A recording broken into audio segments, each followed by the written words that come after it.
UGC को लेकर के काफ़ी चर्चा हो चुकी है, जिसमें यह सवाल सबसे बड़ा है कि अनारक्षित वर्गों के लिए यह अन्यायकारी है या नहीं। लेकिन मुझे यह समझ में नहीं आ रहा कि यह कैसे अन्यायकारी है। यदि किसी भी वर्ग का कोई कर्मचारी या शिक्षक शिक्षण संस्थानों में भेदभाव कर रहा है, तो इसमें अनारक्षित वर्ग का नुकसान कैसे है?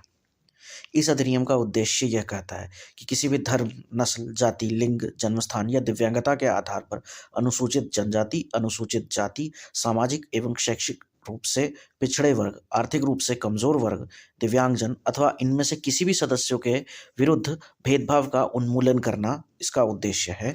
तो ये अनारक्षित वर्ग के खिलाफ कैसे हो गया?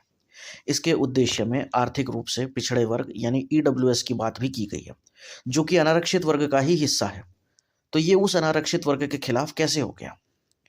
इस अधिनियम में वर्णित परिभाषाओं को पढ़ें तो वहां भेदभाव की परिभाषा का अर्थ है धर्म, नस्ल, जाति, लिंग, जन्मस्थान या दिव्यांगता के विरुद्ध भेदभाव, और भेदभाव को परिभाषित करते हुए इसका कहना कि यदि बात बहिष्कार की भी है तो भी सामाजिक बहिष्कार एक भेदभाव ही है। तो इसमें क्या गलत है? क्या यह सत्य नहीं कि उच्च शिक्षण संस्थानों में काम करने वाले कर्मचारी वर्गों के साथ भेदभाव भी होता है? क्या यह सत्य नहीं कि गैर शिक्षण कर्मचारी और शिक्षक कर्मचारी अपने ही सहकर्मियों में उनकी जाति, नस्ल, रंग, जन्मस्थान इत्यादि के आधार पर भेदभाव करते हैं? क्या यह सत्य नहीं कि शिक्षक अपने ही छात्रों से इन आधारों पर भेदभाव करता है? रोहित वेमुला का मामला एक स्पष्ट उदाहरण है।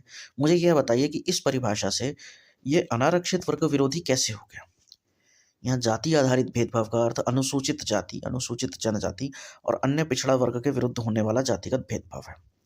यहाँ महिलाएं भी शामिल नहीं हैं, यहाँ दिव्यांग लोग भी शामिल नहीं हैं, और इस वजह से यहाँ अनारक्षित वर्गों को भी शामिल नहीं किया गया। क्या यह सत्य नहीं कि किसी भी अनारक्षित वर्ग के सदस्य, चाहे वह क्षत्रिय हो, चाहे वो ब्राह्मण हो या वैश्य समुदाय से हो, इसके साथ उनके साथ इस वजह से तो भेदभाव नहीं होता ना कि वह क्षत्रिय, ब्राह्मण या वैश्य। उनके साथ यदि भेदभाव होता भी है तो कम से कम उनकी जाति के कारण तो नहीं होता। तो यह अधिनियम अनारक्षित वर्ग विरोधी कैसे हो गया?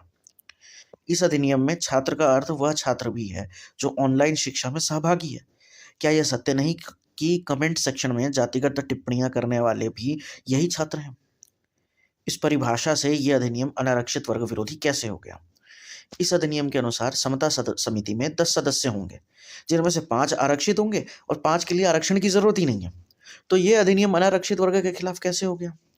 समता समिति के कार्य से असंतुष्ट होने पर 30 दिनों के भीतर यह अधिनियम अपील का प्रावधान भी देता है। तो यह अधिनियम अनारक्षित वर्ग के विरुद्ध कैसे हुआ?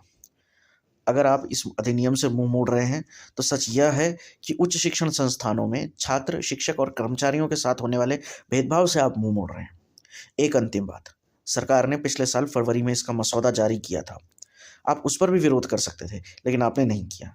हालांकि मैं उम्मीद करता हूं कि सरकार इसके विरोध के बाद इस अधिनियम में बदलाव करके ये जरूर लिखेगी कि जातिगत भेदभाव का अर्थ अनारक्षित वर्ग से जातिगत भेदभाव भी हो सकता है।